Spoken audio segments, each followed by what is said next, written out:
Guys, welcome back to another video, and today it's another Backrooms reading because we haven't done these for a while and I've not uploaded a proper video for a while. So yeah, oh no, you don't have to tell me. Now today's level is level 220 or 220, whatever you want, whatever I don't really care. Anyway, let's get into it. Survival difficulty class 4, unsafe, unsecure, medium entity count. Okay.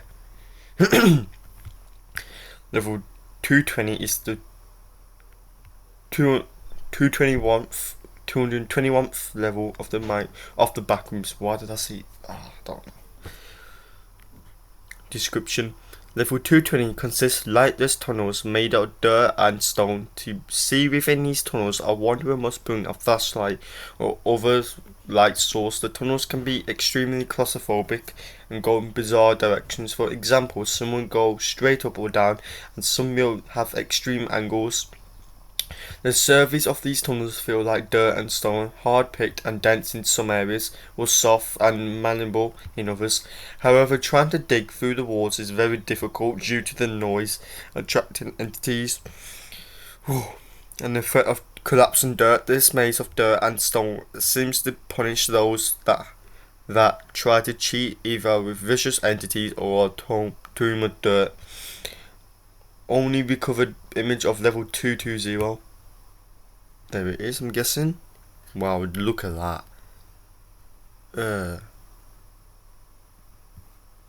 Oh shit. Oh, I didn't mean to do that.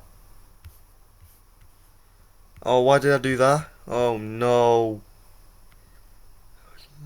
Yeah, I did not mean to do that. Sorry guys about that.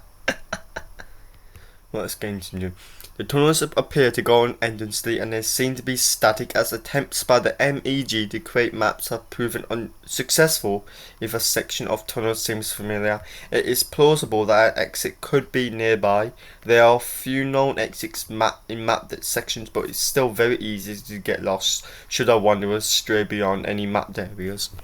Okay, staying in the stony maze for too long poses risk of being found by the many entities that live in the level. However, the entities that inhabit the level are very in hostility. Some are harmless, and others will kill any human they find on sight. There are clumps, hounds, and chimneras. Chimneras being one of the three entities unique to this level, and the most common entity to find. The other two unique entities function as a pair, and only one of each in the backrooms. These being the self-named Dr.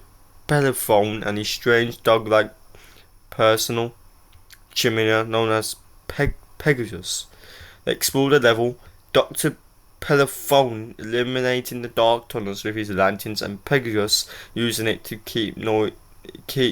using its keen nose to sniff out potential victims, which the good doctor turns into horrid chimneras.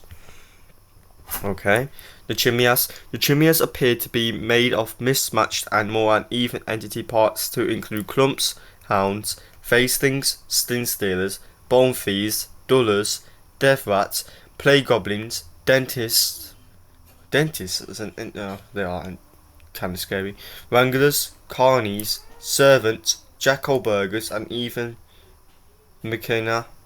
In older chimneras, crudely stitched and stapled together and suffered in their horrid forms, they seem to live in constant pain, as it appears as they've been Frankensteined together. Chimneras can be completely harmless or viciously hostile, and some are so aggressive they will even attack other chimnera. Whenever a chimnera will be friendly or murderous is completely up to chance. Wonders have documented that a few chimnera that were friendly enough to be closely observed. They report that some chimnera don't have a discernible front or back, and some don't even have a recognizable head. Okay. Before the discoveries made by Kiddo T, there were only speculations on the nature and purpose of the chimneras. It was thought that the chimneras were being made, as some of them seemed more fresh than others, but there was no real idea about who or what was making them. Many who enter the level do not return, so evidence about the chimneras was limited. Some researchers in the MEG made a bold claim that the images were attempt to meld human and animals together. But this theory was dismissed as far being fetched. However, research by Kira T has led some incredulence to this theory. Pegasus appears to be an extensional chimera, and it possesses greater intelligence than any other chimera and can track anything within the endless maze of dirt using its keen scent. It has the head of a Doberman dog, functionless wings and an ear, a torso of a leopard, and a assortment of legs from different animals, including a pig, a Komodo dragon, an ape, a kangaroo. Lastly, its tail is that of a horse. Pegasus is notably more well put together than the other chimeras, able to walk and run smoothly in comparison to the less fortunate chimeras, who shamble in a grotesque manner. Pegasus obeys any command given to it by its master, Dr. Bellerophon. Should Dr. Bellerophon command Pegasus to attack, Pegasus would do so. It's not known if Pegasus can navigate the level on its own or not, but if Pegasus is spotted, Dr. Polyphone is not far behind. Polyphone, it's not far behind. Okay, Dr. Polyphone. This entity appears to be the only one able to navigate this level gracefully and effectively. A tall but frail figure in a white cloak. The Doctor is described as wearing a light green Reaper's cloak that has pockets like a doctor's coat. His face cannot be seen under the hood due to the low light and large hood, and his limbs are visible, thin and pale, with veins clearly shown under the sleek, tight skin. Even in the low light of his lantern lights the way and is constantly speaking or otherwise making sounds as he explores. The lantern appears to never dim or brighten. A long stick with glass box inside a metal frame hanging from the top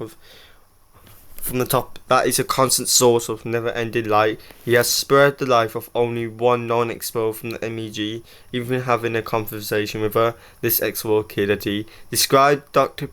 Bellerophon and Pegasus in details in her logs when she met him. These logs are being only in the record of the Doctor and his horrible companion. Okay. Dr. Polyphone claims to create the abominations that shuffle around the corridors of level 220. His laboratory is in a faraway section that only he knows the way to get to. Kira took the opportunity to learn as much as she could about the entities in question, asking as many questions she could think of in the term. She managed to converse Dr. Polyphone in the logs. The self-proclaimed doctor refused to divulge his methods of creating the chimeras, instead of saying he expects to find a successor that can only find their own way. At this point, Kildee voluntarily ended the conversation, apparently not pleased with this development. She's been asked what the entity could possibly mean in their conversation, but she refused to answer. Researchers within the MEG are forced to only speculate instead. The two logs constructs have been recorded in level 220 or below, and the last two logs have been ever recorded for a personal log series into the explorations for the MCG.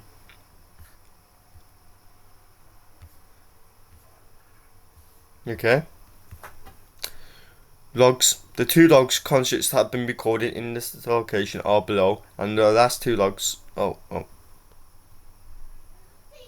MEG QD T has allowed the MEG to listen to these logs for insight in level 220. Okay, Kidati, level 2220, the Dirt Laboratory. Okay, log 54. I was sent to try expanding the maps on level 220 today, and this endless dirt is making me claustrophobic. I've been in this maze for about 3 hours now, and it sucks. I've been separated from the little trapdoor I found, which I wanted to stay near because if it became too dangerous to be here, I would simply leave it and hope for the best. A big chimney that was mostly bare parts. I think it came along and saw me, tried to kill me. I was forced to run away. I haven't found anybody. I came into this cursed place since the national attacks, which were expected, but somehow we all still got separated from each other, or at least I was separated from any of them. I don't recognize any of these tunnels. I'll try and find a new exit, but it's likely I won't. Okay, Kida T, alright, level 220, the Dirt Laboratory. Log 55. I've been surviving by the skin of my teeth. I've heard a few screams that sounded human. I met a few chimneys around. I've been lucky that they were all mostly friendly, but twice I almost died because another chimney appeared from nowhere to eat the more friendly chimney. Hold on, I see a light. Hold on. Hopefully it's someone from the team. The sound of fate growling is heard and a hearty chuckle. Hearty chuckle soon after. Dr. B, I'm not any of your little friends, but I can be one if you like. Okay, you're not going to kill me. Dr. B, no, that would be doing myself a disservice. Sit, I promise. Pegasus and I can ward off any of my specimens. Okay, there is apparently shuffling as Kennedy sits down with Dr. Penniform. What do you mean your other specimens? Dr. B, I'm the great Dr. Penniform, creator of all the experiments you call chimneys, and the master of this laboratory I call my home. Experiments. Where do you conduct these experiments? My operating room is far beyond this section of the maze hidden, so that my experiments can be never found. Once I initiate the testing phase, it's all part of the scientific process you see. And what is the end goal of your experiments? My mission is to create the ultimate being, that one that is greater than any creature currently in existence. I'm sure you can understand such a glorious dream. Why and how would you do experiments like this? Kira, a little sapling must figure out on its own way to the sun and become a tree. If I give away my secrets to you, you will not be able to further my dream properly. Instead, simply repeating mistakes I've already decluded into. She is clearly trying not to show her anger, her voice slightly raised and angry. What do you mean by that? Why would I ever further your experiments? How do you know my name? Dr. B, we share the same end goal as you put it, and in due time you will figure it out. Please show me the way to leave this place, if you insist. There is a shuffle in the herd as Kirda D stands and follows Dr. B out of the maze. Okay.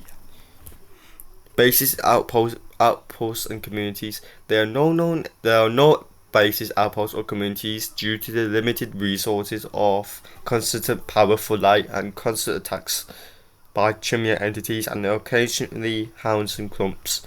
Many mapping efforts have been to find the doctor's lab, hoping to make it a safe place given the logs detailing that chimney cannot reach the lab after creation. Entrances and exits. Random trapdoors into level 220 will appear in level 8. Apartments in level 13 and even in some places around level 215. Leaving 220 is much riskier, even though few trapdoors are fixed in certain sections of the level. They teleport wanderers to a random level upon entry. Okay. Interesting. Very, very, very interesting. Well, that's level 220. Hope you guys enjoyed it. And yes, I will see you guys next time. Goodbye.